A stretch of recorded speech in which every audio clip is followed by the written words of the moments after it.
Kelak di hari kiamat akan terjadi pertempuran besar melawan Dajjal. Ialah Nabi Isa yang ditakdirkan melawan dan membunuhnya. Saat ini beliau alaihissalam berada di langit dan akan turun saat hari pertempuran itu tiba. Di hari itu, Nabi Isa akan turun di kota Damaskus. Al-Masih bahkan turun di sisi Menara Putih, sebelah timur ibu kota Suriah tersebut. Ketika turun, kedua tangan Nabi Isa berada di antara sayap-sayap dua malaikat. Jika Nabi Isa menundukkan kepalanya, maka akan keluar tetes air darinya. Jika beliau mengangkat kepala, maka akan mengalir bulir-bulir air bening layaknya mutiara.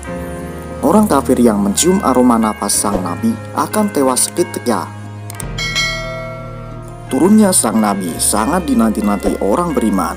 Pasalnya, bertahun-tahun bumi dan segala isinya mengalami kerusakan parah akibat Dajjal. Manusia raksasa bermata satu itu membawa fitnah yang amat sangat besar. Fitnah yang tak pernah dialami manusia sebelumnya. Dajjal membawa api dan air. Namun manusia melihat api sebagai air dan air sebagai api. Ia melintasi banyak negeri, dan tak ada negeri yang selamat dari fitnah Dajjal. Hanya dua kota yang selamat dari Dajjal, yakni Mekah dan Madinah, karena kedua kota suci tersebut dibentengi para malaikat. Dajjal melintasi setiap penjuru negeri. Ia bergerak sangat cepat, layaknya hembusan angin. Manusia yang mengikuti Dajjal akan aman karena Dajjal menyuruh bumi mengeluarkan tanaman dan menyuruh langit untuk menurunkan hujan. Tak ada yang bisa dilakukan langit dan bumi kecuali menurutinya. Sementara manusia beriman yang menolak menjadi pengikut Dajjal akan berakhir sengsara. Dajjal akan membuat negeri mereka kering hingga mereka tak memiliki harta sedikit pun. Mereka sekarat karena kelaparan dan kehausan. Allahu Akbar. Fitnah Dajjal benar-benar luar biasa.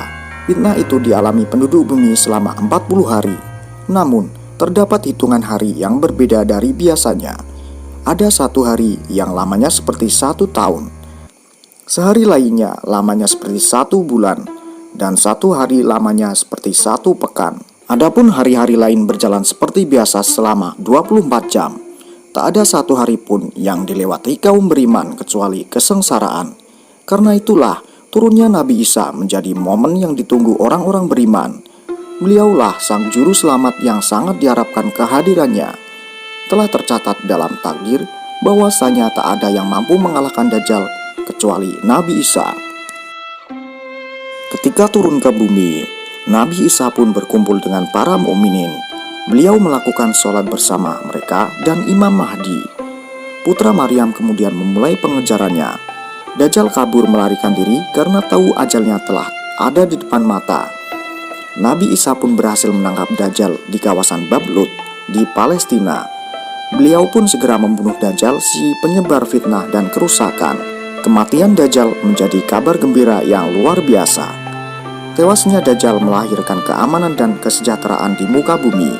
Manusia kembali hidup damai dan tentram. Bahkan sepanjang sejarah manusia, saat itulah masa paling sejahtera di muka bumi. Tak ada sedikit pun pertikaian, permusuhan ataupun kejahatan. Dipimpin Imam Mahdi, mereka hidup dalam kesejahteraan dan kedamaian. Adapun Nabi Isa wafat setelah menjalankan tugas beliau membunuh Dajjal. Namun, kedamaian itu hanya berlangsung 7 tahun saja. Ketika perhitungan kehidupan telah usai, sebuah angin keluar dari arah Syam.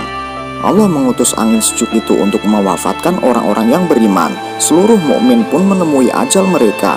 Yang tersisa di bumi hanyalah orang-orang kafir yang tak memiliki keimanan sedikit pun di hati mereka.